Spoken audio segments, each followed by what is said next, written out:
Let's pray. Hallelujah. Yes, Lord. Hallelujah. Salamat o Diyos. Pinupuri ka namin. Pinapasalamatan sa gabing ito.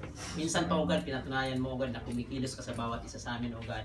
Ang gawain namin ito, O God, ay para sa iyong kapurihan at para sa pag-expand, O God, na iyong kaharian, O God. Thank you so much, O God, for using me, O God, as your servant, O God, as your footstool, O God. Tungtungan ang iyong pa, O God, para ikaw mataas, O God. Mangusap ka sa bawat isa sa amin, O God. And let the power of your word, O God, transform life, transform hearts, O God.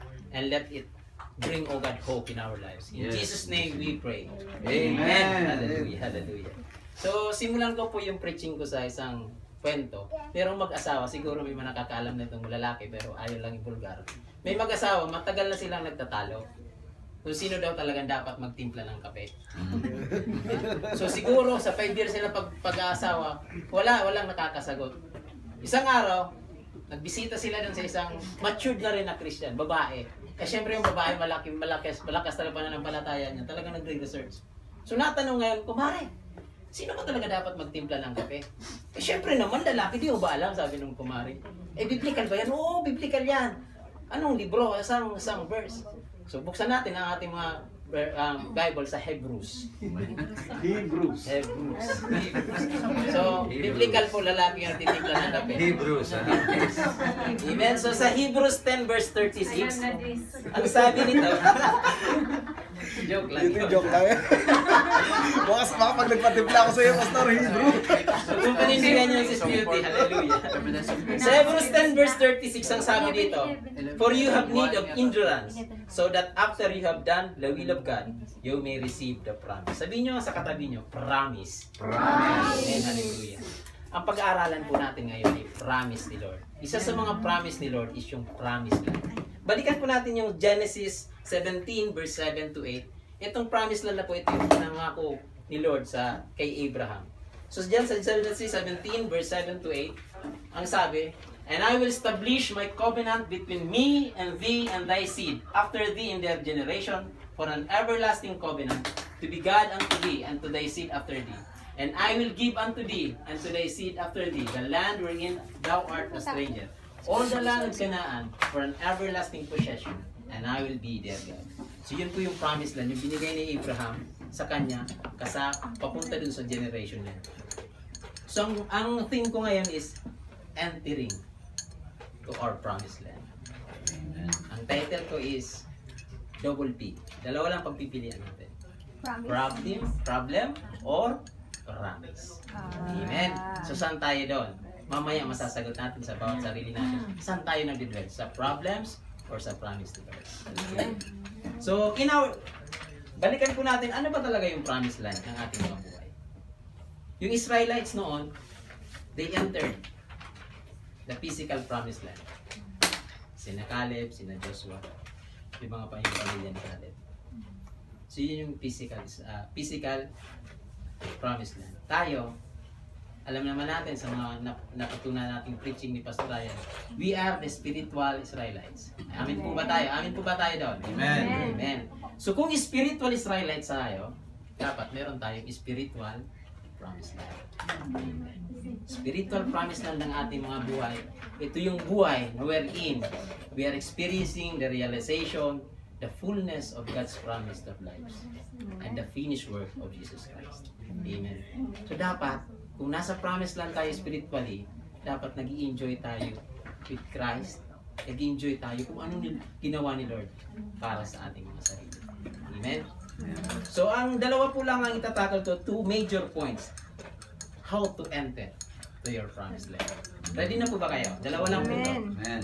Number 1, ang text ko pala is magsisimula tayo sa Numbers chapter 13, 1 to 33, and Numbers 14, 1 to 24. But hindi ko na po isa-isahin niya. Bibigyan po kayo ng background nito. Yung Numbers chapter 13, nag-utos po si Lord kay Moses. Ang sabi ni Lord is, sa chapter 1, and the Lord spoke to Moses saying, send men to spy out the land of Canaan, which I am giving to the children of Israel. From each tribe of their fathers you shall send a man, every one leader among them. So sa 12 tribes po ng Israel, sabi ni Lord, pumili ka ng bawat isa sa 12 tribes, isend mo as spy sa Canaan. Bago nila ma-enter yung Canaan, the promised land, is dapat magpadala kayo ng espiya, ano ba yung andon, Masagana ba yung andon? Ano ba yung mga tao doon? So pag nag-jump po tayo sa verse 25, brother. Pagkatapos po ng pag-spy, ng dosing spy ni Moses, bumalik po yung mga spy sa verse 25, meron dala-dalang reports. Amen. So, ang gamit ko po dito is New King James Version, brother. Ang hirap nito. Hallelujah. So, Numbers 13 verse 25, ito na po yung report nila.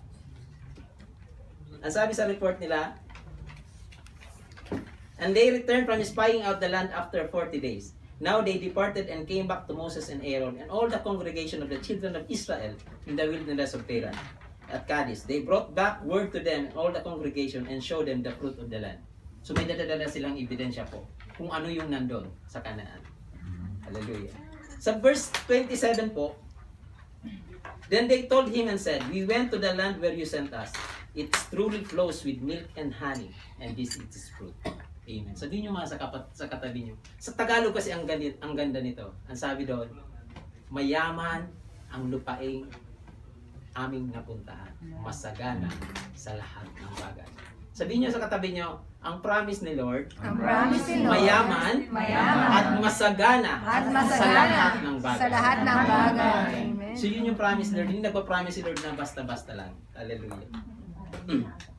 So number 1, point how to enter to your promised land. Do not dwell or look on the giants. Amen? Amen. Kasama po sa report na masagana, mayaman sa lahat ng bagay, merong report sa verse 28. Nevertheless, the people who dwell in the land are strong. The cities are fortified and very large. Moreover, we saw the descendants of Anak there. So, sa madaling salita, sa ibang version, mga giants, yung andun sa kanan, ang lalaki. Eh, paano hindi lalaki? Masagana. Ang mga anak natin ngayon, sabi ni Pastor Ronnie, ang lalaki ng anak natin ngayon, kasi abundant, malalaki, masagana sa pagkain. Ganon din yung Kanaan. It flows milk and honey. So, syempre, lalaki yung mga tao doon. Hallelujah. So, pagdating po sa ating mga buhay po, pag meron tayong problema, pag tinignan natin yung problema, alam niyo po ba ang unang epekto pag tinignan natin yung problema? Nakakalimutan natin yung ating identity. Amen. Amen. Sa verse 33 po, napakababa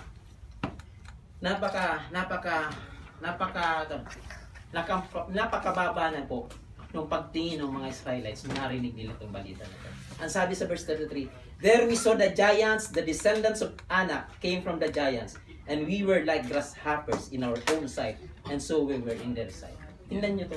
Ang tingin nila dun sa mga Kanaan, mga higante, report pa lang yan ha, higante, hindi lang higante yung pagtingin nila sa mga tao ron, pinaliit pa nila yung mga sarili nila. Grasshopper na lang daw sila, tipaklo.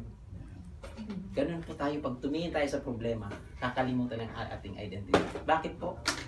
Si Lord, tinake out yung mga Israelites sa Egypt, binuksan ng Red Sea, nagbigay ng mana, nagbigay ng ibon, kinakausap yung bato para lumabas ng tubig, at nakita nila yung promise land, malapit na sila. Pero ang pagtingin nila sa sarili na, tipaklong. Gagawa ba si Lord mga ganun kung tipaklong lang yung pagtingin ni Lord? So number 1, pag nagtumingin tayo sa ating mga problema, nakakalimutan natin ang ating identity. Mga kapatid, namatay si Kristo, namatay sa akin, namatay para sa iyo. Hindi para mag-hirap tayo, hindi para mag-backslide tayo, hindi para magtampo tayo. Kung dapat naging overcome. Amen. Amen. Number 2, effect.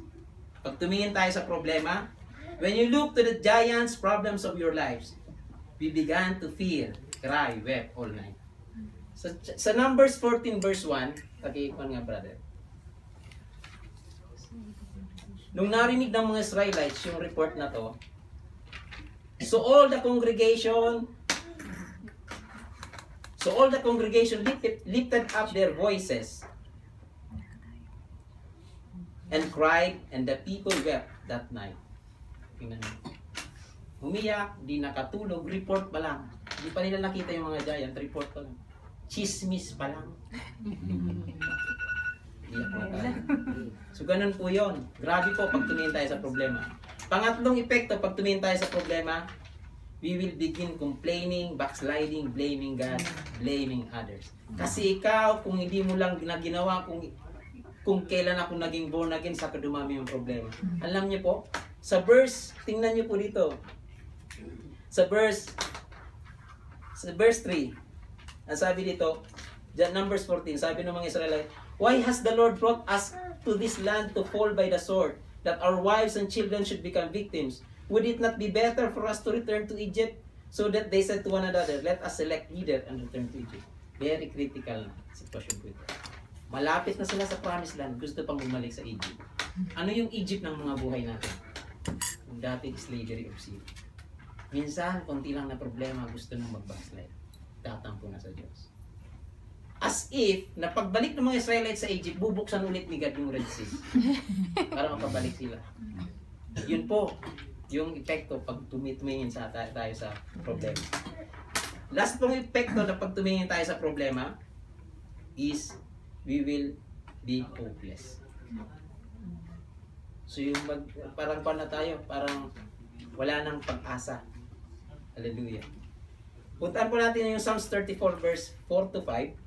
Sabi po doon, Psalms 34 verse 4 to 5, I sought the Lord and He answered me. He delivered me from all my fears. Those who look to Him are radiant. Their faces are never covered with shame. Sa Romans 12 verse 12 po, ang sabi po dito, rejoicing in hope, patient in tribulation, continuing steadfastly in prayer. So instead na umiyak, instead na magreklamo, mag-blame, mag-backslide, rejoice in hope, patient in tribulation, continuing steadfastly in prayer. Number 2 major point po. Paano maka-enter? Ito po yung pinakamaganda. Focus on the promise of God. Amen. Amen? Amen. Alam niyo po, ang isa sa mga nag-focus sa promise ni Lord is si Caleb. Hallelujah. Si Caleb po, sa verse 30 ng Numbers 13, ang sabi niya dito, hindi niya binibigyan ng emphasis yung mga giants na nakita nila. Ang binibigyan niya ng emphasis is, then Caleb quieted the people before Moses and said, let us go up at once and take possession, for we are well able to overcome them. Because alam ni Caleb, nakasama niya ang Diyos. Caleb was very determined to get what God has promised. Sa verse 7 po, ng Numbers 14, ang sabi po dito, and they spoke to all congregation of the children and of Israel, saying, the land we passed through to spy out is an exceedingly good land. Amen? So laging pinofocus ni Caleb yung positive side nung natingnan nila promise land. Andun yung milk and honey, mayaman at masagana sa lahat ng bagay. So yun po dapat ang titingnan natin sa ating mga buhay, yung promise ni Lord.